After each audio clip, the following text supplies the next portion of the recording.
Hola chicos, ¿qué tal? Muy buenos días, buenas tardes o buenas noches, no sé ya qué día en qué hora del día me estén viendo, pero pues bueno, para anunciarles que esta va a ser la forma en la que voy a estar grabando mis videos.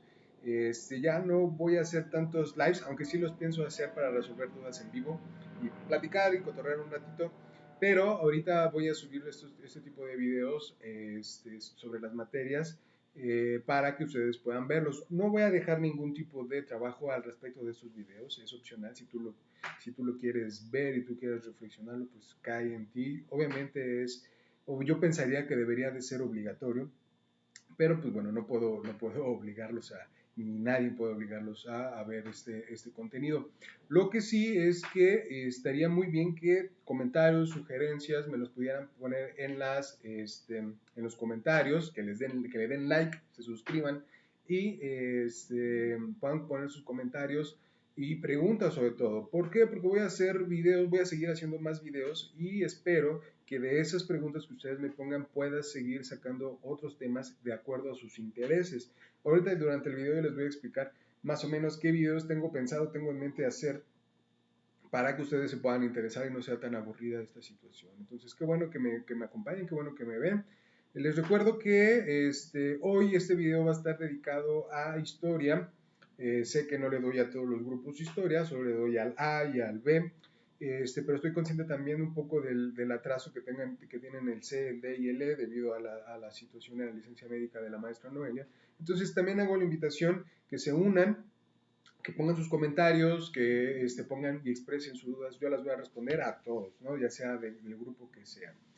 Por eso también el motivo un poquito de ese video va a ser un poco introductorio a los temas que hemos visto dentro del curso. Si ustedes, tanto mis grupos del A y del B como los demás, tienen alguna duda de lo que ya vimos y quieren que abordemos un poquito al respecto, con mucho gusto yo hago un video y se lo subo explicando y demás cosas. Ahora, otra cosa, también estos videos van dirigidos como en el grupo, también a los papás, ¿no? Entonces, si algún papito me está viendo por ahí, desde su casa, celular, computadora o demás, pues bueno, también hacer la invitación de que si ustedes también tienen alguna duda, si alguno de ustedes tienen alguna pregunta, comentario, pues también me la dejen y yo con mucho gusto también la responderé. Les recuerdo que estos videos, el grupo en general, es dedicado para toda la comunidad escolar, no solamente para los alumnos, sino incluso también para los papás que puedan estar viendo el video. Entonces, pues, bienvenidos.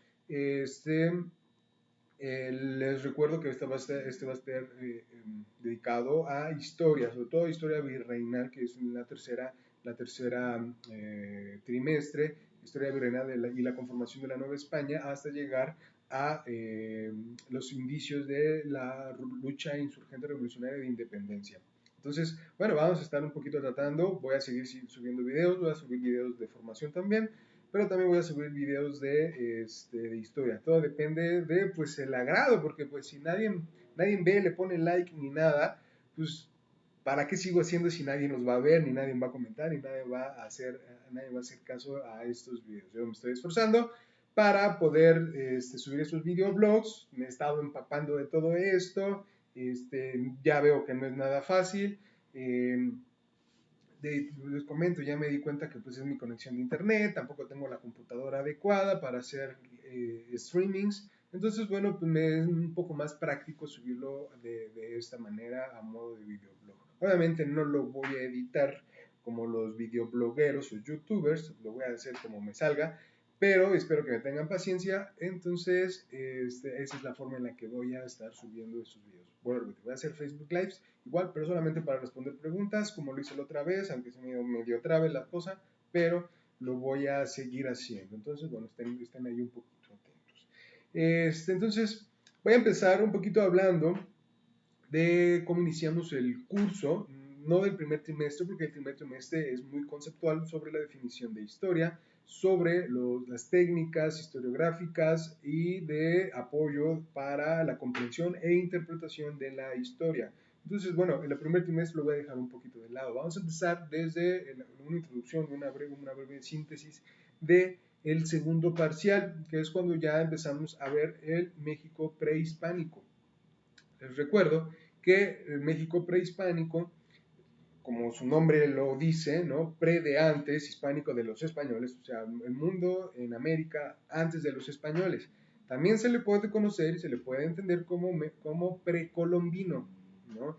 El precolombino es mucho más abarcador porque incluye también a las colonias portuguesas, que no son colonias españolas, ¿no? Sí, y también las colonias inglesas y francesas de Norteamérica. Entonces, precolombino, podríamos decir antes de la colonia. ¿Cuál colonia? De todos los países. Pero prehispánicos tiene que ver, obviamente, con antes de la colonia española. ¿Va? Entonces, ¿cómo sabemos que empiezan las culturas y la civilización en nuestro territorio? Lo vamos a ver a partir de la organización urbana, o sea, que empiezan a haber ciudades en el territorio. ¿Va? Para esto, la primera civilización urbana que vamos a tener dentro de nuestro territorio va a ser la cultura olmeca, ¿va? Considerada como cultura madre, no cultura madre solamente de México, sino es cultura madre de todo el mundo. En realidad son 5 culturas madres: la china, la mesopotámica, la hindú, la egipcia y la de Perú, ¿no? Bueno, que en realidad no es en Perú, se origina más bien en Bolivia o Sudamérica, ¿va? Todas esas culturas son las primeras ciudades que se fundan en el mundo, en la historia de la humanidad, son las primeras ciudades. ¿Qué tienen como características? Bueno, una organización política, una organización económica muy bien establecida, una organización militar, ¿va? Y una organización religiosa y artística, ¿va? Para poder entender que es una ciudad y que es una civilización. Entonces, estas son las primeras civilizaciones. En nuestro territorio nos empieza todo esto como la cultura olmeca. Pues la cultura olmeca son estas grandes cabezas, pero también recuerden los 3 sitios más importantes: La Venta, San Lorenzo y Tres Zapotes, ¿no? Esas son las 3 ciudades más importantes. Estoy seguro que ya se lo saben. Entonces, después, ¿no? Eso durante la época preclásica, porque va a estar dividido en 3 épocas en México prehispánico: preclásico, clásico y posclásico. En el preclásico va a ser la cultura olmeca, que es de la que ya estábamos hablando, y la cultura cuicuilteca en Cuicuilco, que si se recordarán algunos, Cuicuilco se encuentra atrás de Perisur, o lo que conocemos como Kitsania, ahí en Insurgentes. Atrás está la zona arqueológica y es una pirámide. ¿Va? Acuérdense que hizo la erupción el volcán de Xitle y quedó ahí sumida la pirámide, y ahorita pueden ir a visitarla, ¿va? Aquí en la Ciudad de México. Entonces también el Cuicuilco es del preclásico. Para esto, después más bien, sigue la época clásica, que es un momento de gran esplendor de las culturas, donde hubo más gente concentrada en una ciudad, donde hubo más expresiones artísticas, donde la religión empieza a jugar papeles fundamentales, el juego de pelota y demás cosas. Es el boom de la civilización mesoamericana. ¿Cuáles son las culturas más importantes? Las más importantes van a ser la cultura maya y la cultura teotihuacana. Van a ser las dos culturas más importantes, básicamente, del México mesoamericano de las 3 épocas. Teotihuacán fue mucho más grande que Tenochtitlan. Las artes y la ciencia fue mucho más desarrollada en el área maya que en el México Tenochtitlan, por ejemplo, ¿no? Básicamente, cuando ya llegan los españoles, ven la decadencia del México o de la cultura prehispánica, porque el esplendor fue en la época clásica. Muchos asocian que la invención de la escritura, la invención del cero, la invención de la cuenta astronómica o del calendario astronómico maya, pues es precisamente de los mayas. Se le asocia siempre a ellos, pero en realidad tenemos muchos antecedentes que nos indican que fueron los olmecas los que en verdad inventaron y los que descubrieron el cero, los que descubrieron y inventaron el sistema ideográfico por glifos, o sea, la escritura maya, y la cuenta calendárica, sobre todo el calendario solar y el calendario lunar o ritual, que se le llama. Entonces, pues básicamente fueron los olmecas los que influenciaron a los mayas. Obviamente también influenciaron a los teotihuacanos, pero los teotihuacanos fueron más influenciados por los de Cuicuilco, que porque hizo erupción migraron todos a Teotihuacán. Teotihuacán básicamente fue la ciudad más grande de todos los tiempos en Mesoamérica, incluso siendo más grande que Roma, que en ese entonces estaba el Imperio Romano súper intenso. Fue mucho más grande que Roma, con más personas, era cosmopolita, integraba muchísimas culturas dentro del mismo Teotihuacán. Vemos de personas que venían del Golfo, de Oaxaca, del norte, venían de todos lados en Teotihuacán. a reunirse y a vivir y a comerciar ahí. Entonces, Teotihuacán básicamente fue el centro del mundo, sobre todo comercial, porque ellos eran amplios comerciales. En el área maya, pues es súper, súper interesante e importante la arquitectura PUC y la arquitectura del Petén, que son los dos estilos arquitectónicos del maya clásico, y que pues obviamente es impresionante, ¿no? Es impresionante. Les recuerdo, por favor, alumnos que ya tuvieron clase conmigo del maya, les recuerdo que Chichen Itza no es maya. Maya solamente las áreas clásicas, Palenque, Uxmal, Tikal, Bonampak, Calakmul, esas son del área maya clásica, eso es propiamente maya.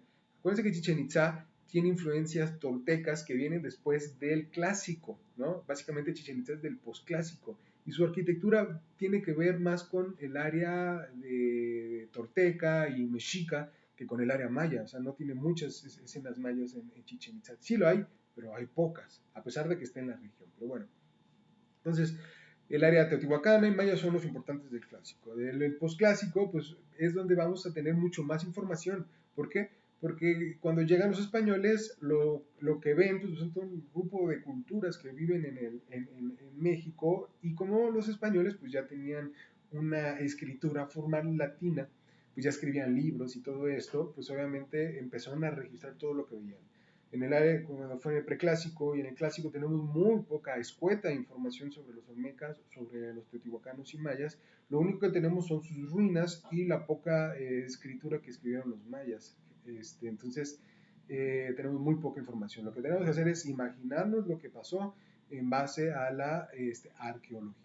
Pero cuando llegaron los españoles, pues ahí está todo el mundo y ellos se dedican a escribir y a narrar todo cómo estaba conformado. Entonces, pues, es mucho más sencillo entender qué era lo que pasaba en ese entonces. Los mexicas, les recuerdo, los mexicas no era un pueblo establecido ya en la cuenca de México. En realidad, cuando llegaron los españoles, apenas tenían como unos 200 años de haber llegado. No tenían muchísimo tiempo de estar ahí. A comparación, por ejemplo, con los Tezcapotzalco, con los tecpanecas o los de Chimalhuacán, que ya tenían un buen tiempo en Zacatenco, que era donde ahí básicamente habían vivido desde el preclásico. Los mexicas, acuérdense que vienen desde Aztlán. Déjame les enseño esto, antes de que se me olvide.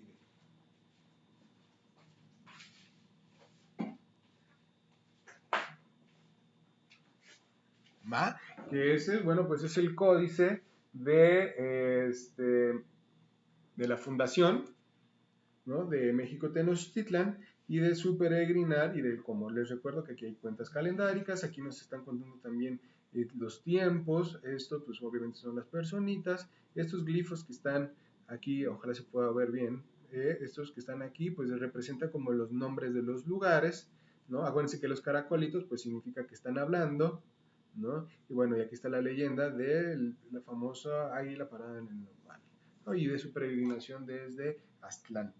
Entonces, bueno, desde Aztlán se vinieron para acá. Se supone que Aztlán está más o menos como por Nayarit. Todavía no se sabe muy bien. Y bueno, llegaron aquí, no venían solos, venían con otras culturas, con otros pueblos que se asentaron también. Todas esas fueron conocidas como culturas nahuas, ¿ok? Junto con los mexicas llegaron desde antes, ya habían llegado, los texcocanos, los tlaxcaltecas, los de Iztapalapa, los de Chimalhuacán, los que venían también de Chalco, entonces todas sus señorías que estaban alrededor, Culhuacán, pues también venían de allá, pero habían llegado desde antes y ya se habían establecido. Cuando ellos llegaron, ellos estaban ya establecidos y bueno, pues la lucha que hicieron por establecerse fue contra de ellos. Bueno, no voy a ahondar mucho en el tema de los mexicas ni de su organización. Les recuerdo solamente que eran militares, o sea, básicamente su economía y todo esto se basó en la economía, por eso su dios patrón era Huitzilopochtli, dios de la guerra, dios del sol, pero también dios de la guerra, era su dios principal, precisamente porque su economía, su vida, todo giraba en torno a la guerra y a la conquista. La guerra y la conquista no es entendida como lo entendían los españoles o como lo entendemos nosotros, sino sobre todo tenía que ver con el pago de tributo y los sacrificios humanos, que también es una parte importante. Entonces, así es como ellos más o menos se organizaban, fueron conquistando a todos sus pueblos de alrededor, no solamente los pueblos nahuas que estaban alrededor, que habían venido también de donde ellos venían, sino también a los purépechas, también a los huastecos, a los totonacas, que los totonacas también una cosa muy interesante, eran descendientes de la cultura del Tajín y que estaban asentados en Veracruz y que eran muy importantes y fueron muy importantes para la conquista. Como también los mayas itzáes, que son los de Chichen Itzá, y los quichés, que son un poquito más abajo, junto pegado a Belice y Guatemala. Entonces, no estaban solo los mexicas, había una diversidad cultural enorme en el territorio nacional y que, pues bueno, fueron importantes también para cuando llegaron los españoles. Entonces, no voy a andar mucho sobre la historia de los mexicas. Si ustedes quieren un video propiamente hablando de los mexicas, sus dinastías y todo esto, me lo comentan y yo con mucho gusto también lo hago. O de las culturas pasadas. A lo que nos truje Chencha. Después llegan los españoles. Acuérdense que por ahí del 1410 Cristóbal Colón llega a lo que son las Antillas, a estas islitas, descubre que hay otra onda, ¿no? Da como 5 viajes y descubre que pues aquí hay otro mundo. ¿Va? Vuelvo a recordarles, chicos, para mí yo no veo que es el descubrimiento de América. Para mí, porque nosotros no somos europeos, para mí sería más bien el descubrimiento de los europeos. ¿Va? Nosotros descubrimos que existían los europeos, no los europeos descubrieron que nosotros existimos, sino al contrario. Entonces, por eso hablo más bien del descubrimiento de los europeos, del descubrimiento de Europa para nosotros. Pero bueno, entonces resulta ser que Cristóbal Colón viene para acá, llegan muchísimos españoles a lo que son las Antillas, sobre todo a Cuba. Cuba es arrasado, básicamente matan a todos, y se hace una colonia ahí.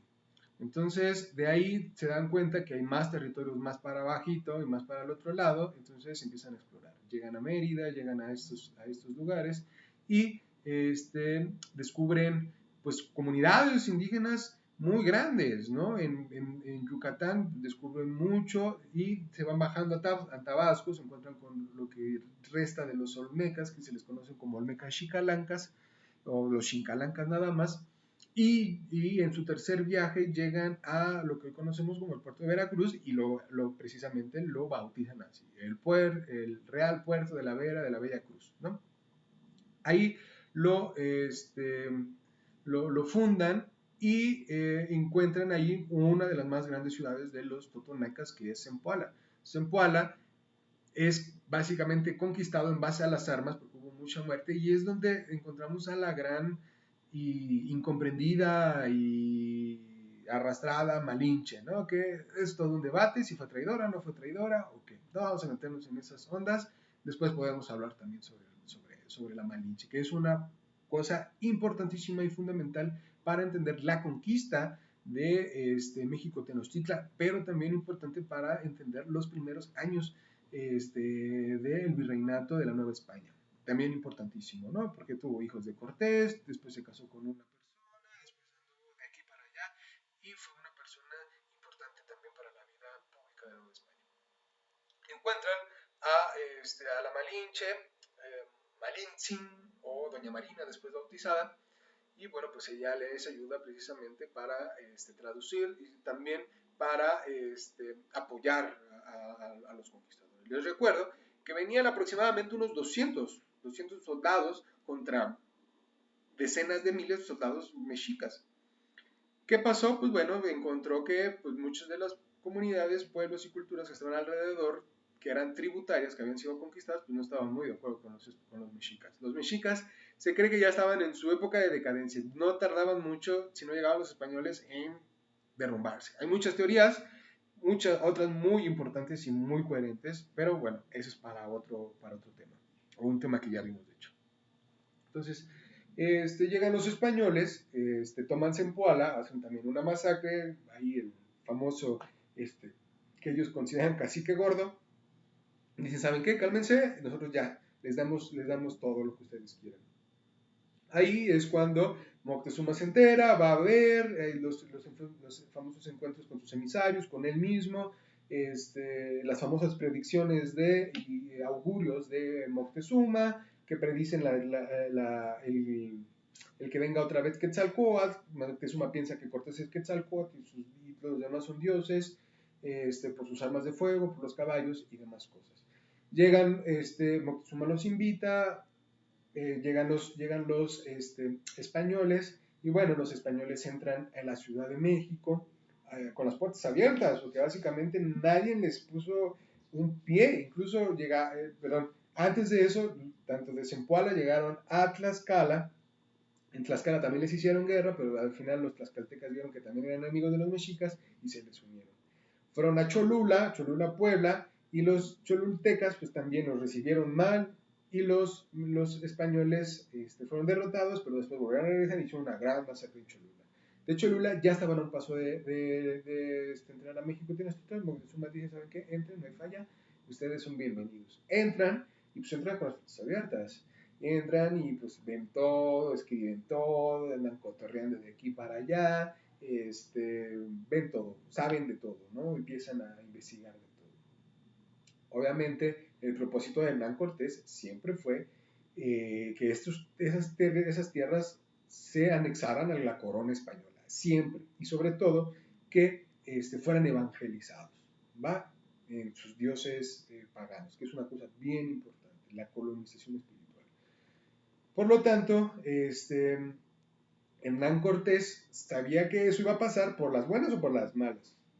Si Moctezuma quería o no quería. Obviamente Moctezuma no quería, pero pues ellos saben que eran dioses, entonces tenían ahí sus broncas, hasta que pues ya el pueblo como que se empezó a enojar y dicen, ¿y estos tipos qué, no? O sea, empezaron a quitar nuestros dioses, empiezan a faltarnos el respeto, empiezan, ¿qué se creen, no? Entonces, pues, el pueblo ya se empezó a enardecer, hubo muchos militares, muchos gobernantes que empezaron a alzar la voz para combatir a los españoles. Moctezuma no quería. Pero Cortés, ya viéndose medio acorralado, agarra a Moctezuma, lo encarcela y le dice, ¿sabes qué? Calma tus cuates, ¿no? Calma tu barrio, porque tu barrio ya se está poniendo bien loco y ya me quiere echar. Entonces sal y ve y diles que aguas, ¿no? Que no se metan. Entonces sale, se supone, y Moctezuma va y habla con todo el pueblo, y el pueblo se cree, se piensa, los mismos españoles lo escriben así, pues que los mismos mexicas que estaban ahí, pues lo apedrean, le lanzan lanzas y lo matan. Otras versiones dicen que fueron los mismos españoles quienes lo asesinaron. No sabemos muy bien qué fue lo que pasó con Moctezuma, el chiste es que se petateó. Después de eso viene Cuitláhuac, que es el sucesor, creo que es primo de Moctezuma, y pues él ya tiene una visión un poco más hostil contra los españoles, pero pues, se enferma, ¿no? Le da sarampión y muere en los 8 días, ¿no? Acuérdense que el sarampión, la viruela y la varicela eran enfermedades que las trajeron los españoles, que no conocíamos aquí y que nadie sabía, y como no sabíamos, no teníamos ningún anticuerpo, y, básicamente, ahorita lo vamos a ver eso. Entonces, resulta ser que Cuitláhuac se muere, y todo el mundo se queda así, y suben al militar más importante de México Tenochtitlan, un caballero, un guerrero águila, de alto rango, llamado Cuauhtémoc, y Cuauhtémoc sube, y básicamente él organiza todas las fuerzas militares para sacar a los españoles. Los españoles huyen, conocida como la famosa Noche Triste, que pues, no sé por qué tendría que ser triste para ellos. Y bueno, pues regresan, Cortés regresa a combatir a Pánfilo de Narváez en Zempoala, porque pues llegan porque los gobernantes españoles, tanto en Cuba como en España, no estaban de acuerdo con lo que estaba haciendo Cortés y querían enviar a otra persona. Y Cortés decía, no, pues se amachinó y dijo, no, esto yo quiero hacerlo yo, y fue a combatir a sus propios conciudadanos, imagínense, ¿no? Dentro de México.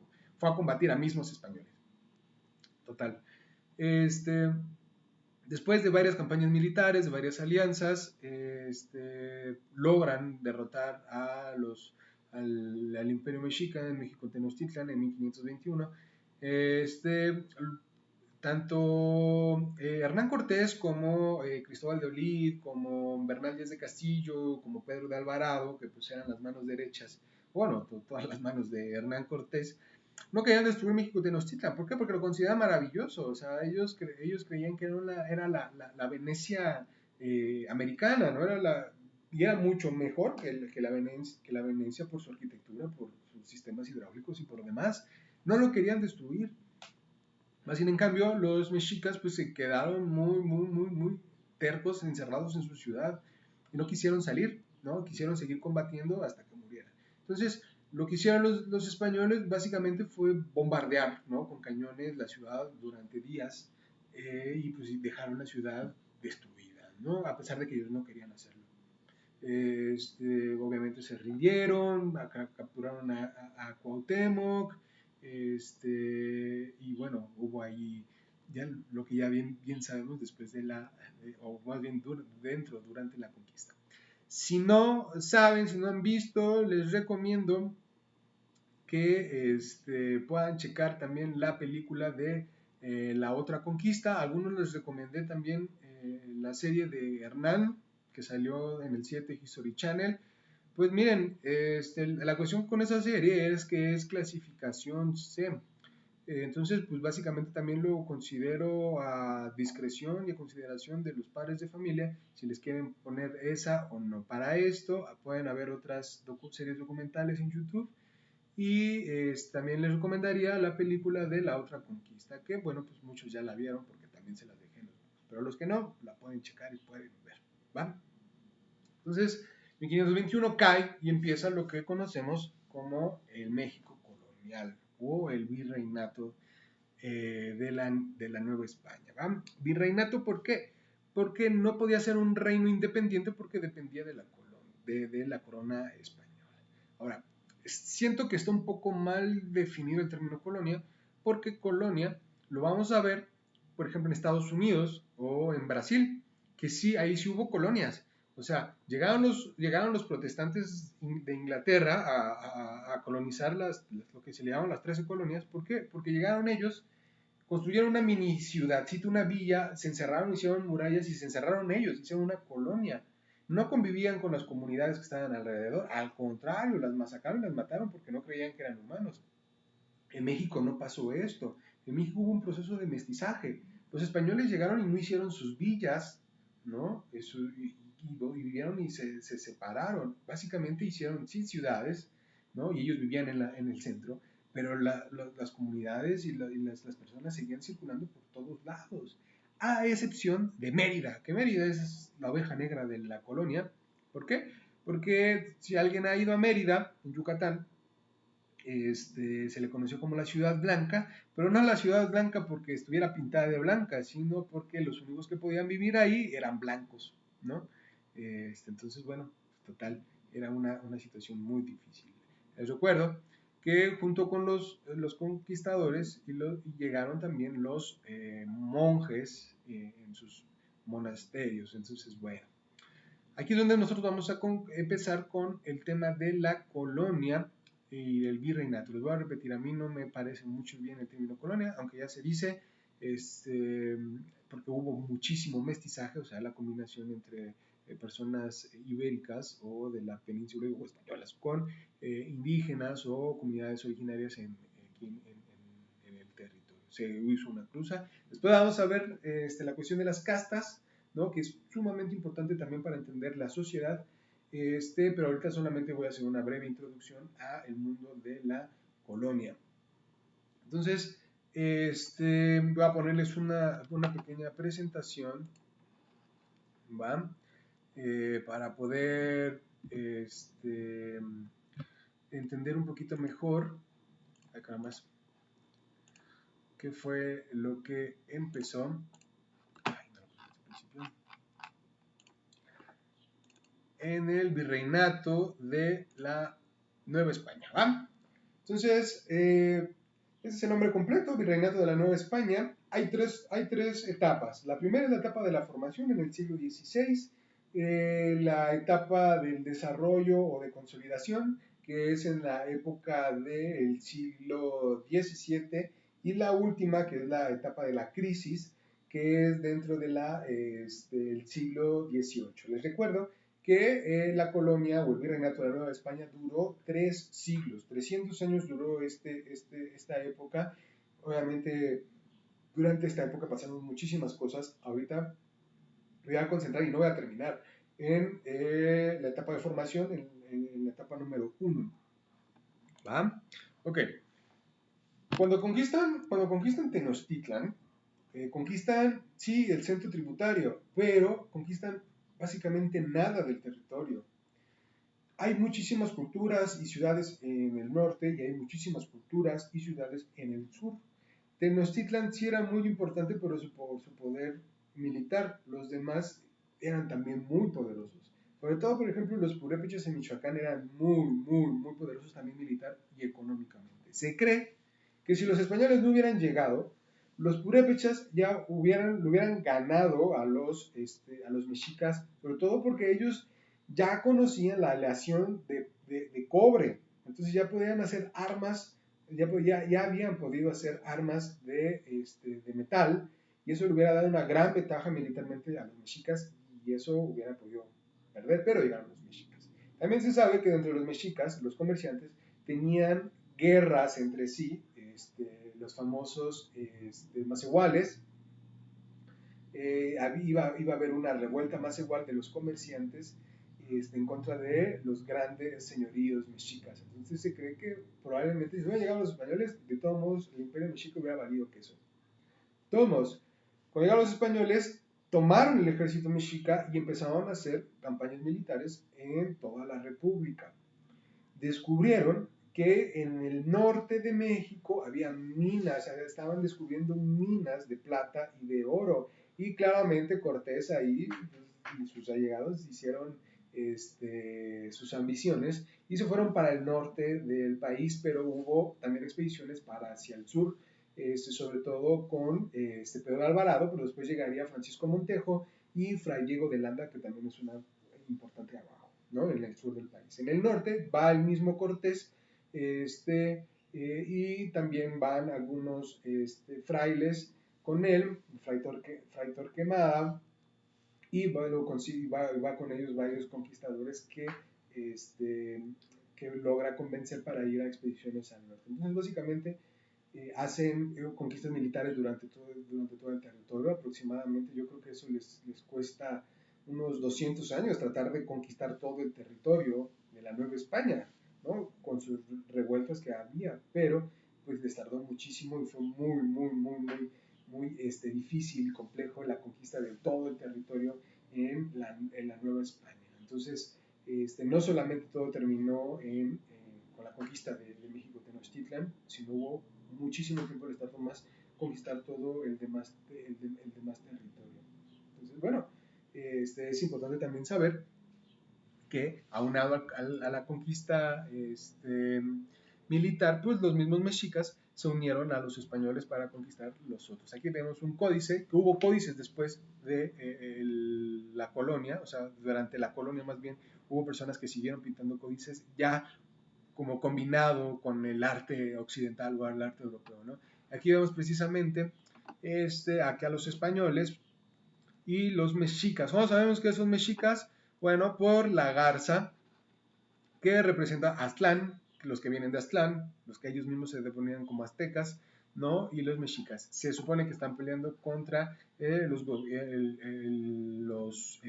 purépechas, y que, pues bueno, aquí vemos aquí una persona destripada, ¿no? Y de toda la parte que pasaba con una persona colgada, y que, pues bueno, obviamente la conquista no fue una conquista pacífica, ¿no? Fue una conquista militar y también espiritual, pero fue más militar que espiritual, ¿no? Entonces vamos a ver que aquí, pues ya hay guerras de conquista. Otra parte importante va a ser la guerra espiritual. Y pienso hacerles otro video respecto de la conquista espiritual, aunado al arte, porque el arte de la época virreinal está siempre consagrado en el arte sacro, en el arte de la religión cristiana. Entonces, pues vamos a ver que tanto la conquista militar como la conquista espiritual se dieron a la par, ¿no? Básicamente estuvieron uno junto con el otro. Aquí estamos viendo una representación de una pintura donde vemos a Fray Diego de Landa, que es este personaje, va en Yucatán haciendo y quemando los códices y los monumentos históricos de ellos en una gran hoguera. Se le conoció como la gran quemazón o la gran hoguera de códices mayas. Aquí se cree que durante esa época había grandes bibliotecas mayas, grandes bibliotecas mayas, y que Diego de Landa, precisamente con el fin de evangelizar, agarró todas estas bibliotecas llenas de códices y de libros mayas y los quemó todos.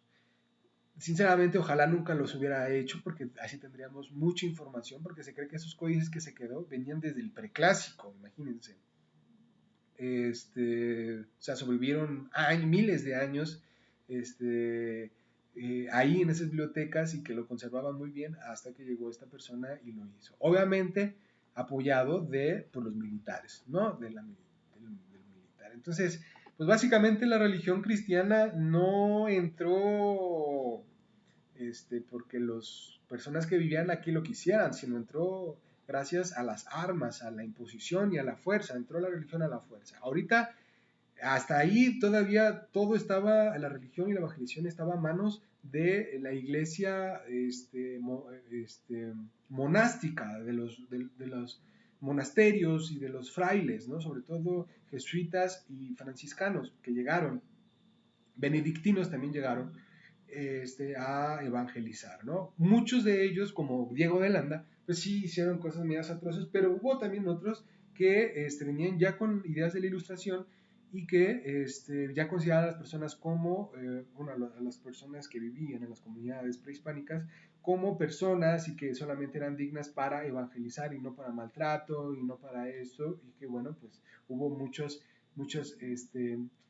frailes que vamos a ver que ayudaron a estas personas a conservar su lengua, a conservar su escritura, pero también obviamente a evangelizarlos. Este no es el caso, este es el caso de Diego de Landa, que en Yucatán les decía, pues probablemente pasaron las peores atrocidades dentro de la colonia. Obviamente todo el país estuvo lleno de atrocidades y masacres, pero en Yucatán fue, yo siento, donde más se concentró.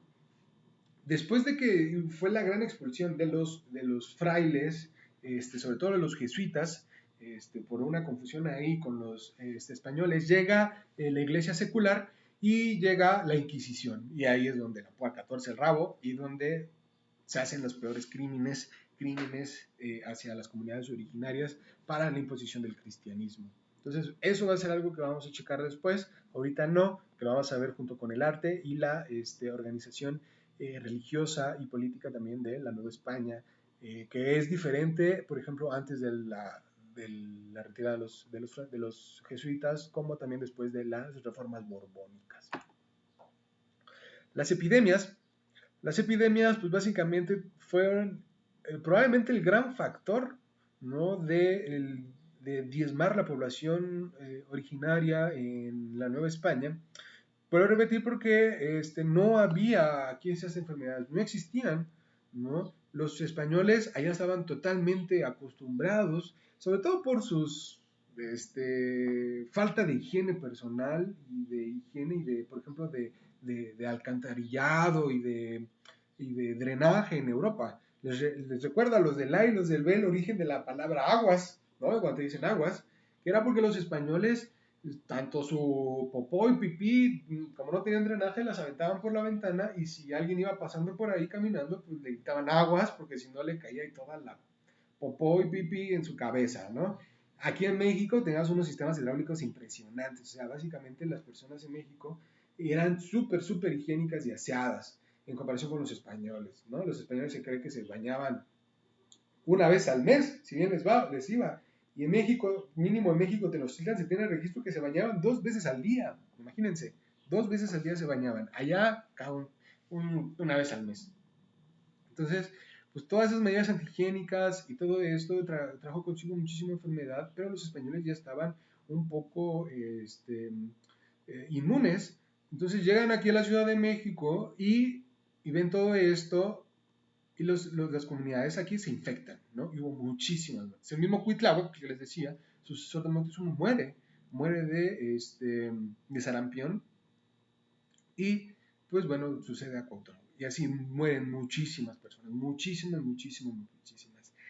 No se sabe muy bien todavía las cifras, pero se cree que tuvo casi las mismas muertes por las epidemias que por la conquista militar. Entonces, ahora vemos que el COVID no es nuevo en nuestras comunidades. De hecho, fue una arma durante esas épocas. ¿Por qué? Porque los españoles hicieron la de los mongoles, los que estuvieron en clase mía de las guerras bacteriológicas, cuando les expliqué esto sobre las invasiones mongolas a los romanos, utilizaban como armas biológicas las epidemias. Pues bueno, también los españoles lo utilizaron aquí, ¿no? Enviaban sus enfermos, los muertos, a las comunidades para que se diezmaran, se enfermaran todos y después intervenir militarmente, ¿no? O sea, primero les enviaban los cuerpos infectados para que se infectara todo el pueblo, toda la ciudad, y después ya entraban con su ejército, ya que todos estaban enfermos. Entonces, esa fue una gran, gran, gran herramienta de los conquistadores y que ayudó básicamente a conquistar toda la Nueva España, ¿no? Todo el territorio que hoy conocemos como México. Entonces, vamos a empezar con las encomiendas y con eso ya terminamos. Para la próxima voy a seguir hablando de las encomiendas y de la cuestión de la minería que ya vimos en los videos para que lo puedan entender mucho mejor. Las encomiendas, a muy grosso modo, las encomiendas son el gobierno y la corona española. La verdad que son bien incompetentes, no saben ni qué hacer con sus propios territorios y por lo tanto no saben qué hacer con los nuevos territorios. Les recuerdo que el territorio de la Nueva España era grandísima, desde Florida hasta Panamá, ¿no? Eso era lo que comprendía el territorio de la Nueva España. Entonces, España no podía hacer muchas cosas con su propio territorio español. Ahora, todo ese territorio que descubrieron y que básicamente puedes meter como unas 6 7 Españas en el territorio de la Nueva España, pues no sabían qué hacer, ni la conocían y ni les interesaba mucho. Lo que les interesaba era el varo, a ver cuándo me traían. Entonces lo que hace es hacerle a los conquistadores y a los que llegan, les dicen, te encomiendo, ¿no? O te encargo, por decirlo de alguna manera, ese territorio. Y tú le puedes sacar provecho. Tú puedes explotarlo tanto a las personas como a los recursos naturales. Yo solamente necesito que me envíes la quinta parte de tus ganancias. ¿Okay? Y se le llama la quinta real. Envíame la quinta parte a España y yo soy feliz. Tú haz lo que tú quieras en esos territorios. A mí no me interesa. Entonces, estas personas ven que el sistema de tributo, los conquistadores ven que el sistema de tributo de los aztecas pues era muy productivo, sacaban mucho varo. Y empezaban a utilizar el mismo sistema de tributos que utilizaban los mexicas para sacarle dinero y sacarle recursos naturales a los demás pueblos. Y es así como ellos empiezan a hacerse de grandes territorios y a hacerse encomiendas, terratenientes y capataces de grandes extensiones de tierras. Descubren grandes depósitos mineros, sobre todo de oro y de plata, y sobre todo de plata, que es lo que más les sale, y en el sur, sobre todo, la cuestión del azúcar y del henequen, que el henequen es una fibra para hacer ropa y para hacer costales y para hacer telas, ¿no? Sobre todo. Entonces, descubren todo esto y empiezan a repartirse. Hubo una repartición del territorio con los mismos conquistadores y empresarios que iban llegando y que le inyectaban dinero para hacer inversiones y hacer, digamos, encomiendas aquí en el territorio, utilizando, obviamente, los señoríos y los sistemas de tributo de las comunidades y del imperio mexica que utilizaba antes. Ellos lo utilizaron. Lo único que hicieron fue explotarlo aún más. ¿Va? Entonces, vamos a ver que eso va a ser general durante toda la colonia. Básicamente hasta casi las grandes reformas agrarias dentro de la reforma, dentro de la guerra de reforma en Benito Juárez, hasta ahí es cuando se rompe el sistema de tributos, ¿no? Entonces, básicamente fueron casi 500 años de este sistema de encomiendas que siguió durante muchísimo tiempo.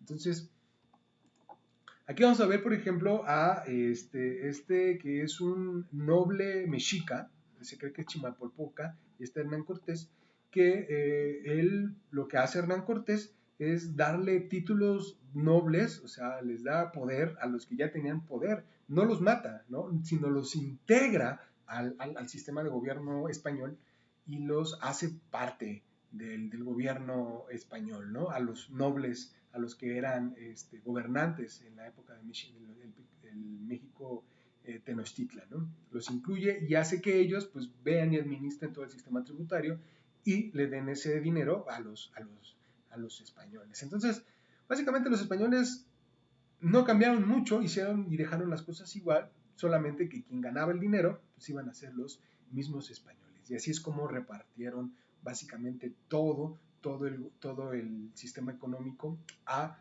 todo el país. Aquí vamos a ver, ya con esto terminamos, las ciudades más importantes de la Nueva España.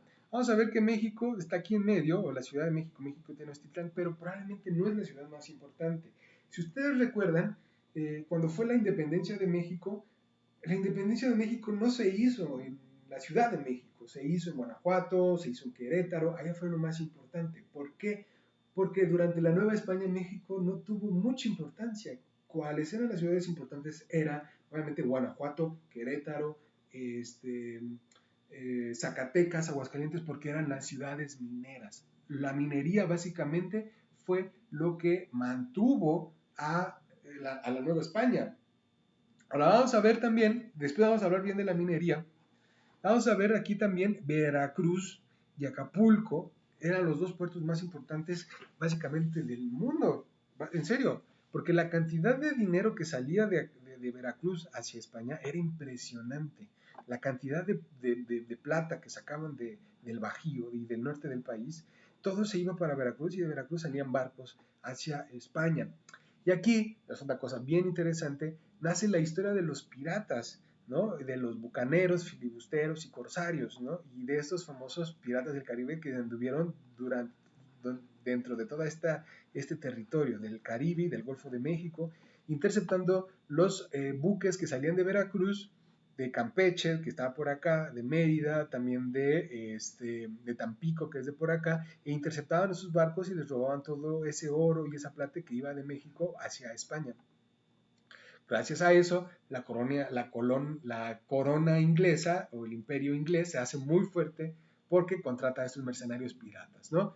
Están las famosas de Henry J. Clay, de Morgan, ¿no? Y de varios piratas muy interesantes que estuvieron por acá. Por acá, en Quintana Roo y Campeche, está, por ejemplo, la isla Tortuga, que sale mucho en Piratas del Caribe, que sí existió y fue un enclave pirata.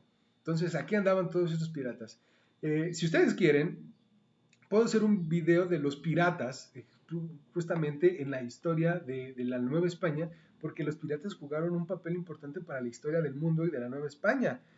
Y los piratas de la época de los piratas del Caribe, de las películas de piratas del Caribe, obviamente no sale la perla negra, ni se convierten en moluscos, ni son fantasmas, ni mucho menos, pero sí existieron todos esos piratas que fueron sumamente importantes. Muy malo para la Nueva España, y muy malo también para México independiente. O sea, fueron muy malos, no sé por qué los romantizamos y creemos que son buenos, cuando en realidad fueron muy malos y a los únicos que beneficiaron fueron a los ingleses. Los ingleses, obviamente, para ellos son héroes, ¿no? Pero para nosotros básicamente no lo fueron. Acapulco también es sumamente importante. Cuando se descubre Acapulco, se dan cuenta de la distancia del Golfo de México y del Océano Pacífico, todo esto. Pero también se dan cuenta que de aquí pueden seguir explorando para allá. Y para allá, ¿qué se encuentra? Pues se encuentra Filipinas. Y empieza la colonización también del Imperio Español hacia Filipinas. Como dato curioso, Filipinas se llama Filipinas porque es a nombre del rey Felipe. Y Felipe le pone las Filipinas, ¿no? Y se convierte en Filipinas. Y las Filipinas, Tailandia también, fueron colonia española. Si ustedes conocen a alguien o van a Filipinas, muchas palabras son españolas. Incluso hay bailes de Filipinas que se parecen mucho, por ejemplo, al son de la negra y al mariachi mexicano, precisamente porque vienen de la colonia española. Entonces, hasta aquí vamos a dejar. No quiero ahondar más porque todavía falta la cuestión del bajío y de la minería en todas estas partes que les voy a dar la siguiente semana y después el arte y todo esto hasta llegar a el ocaso de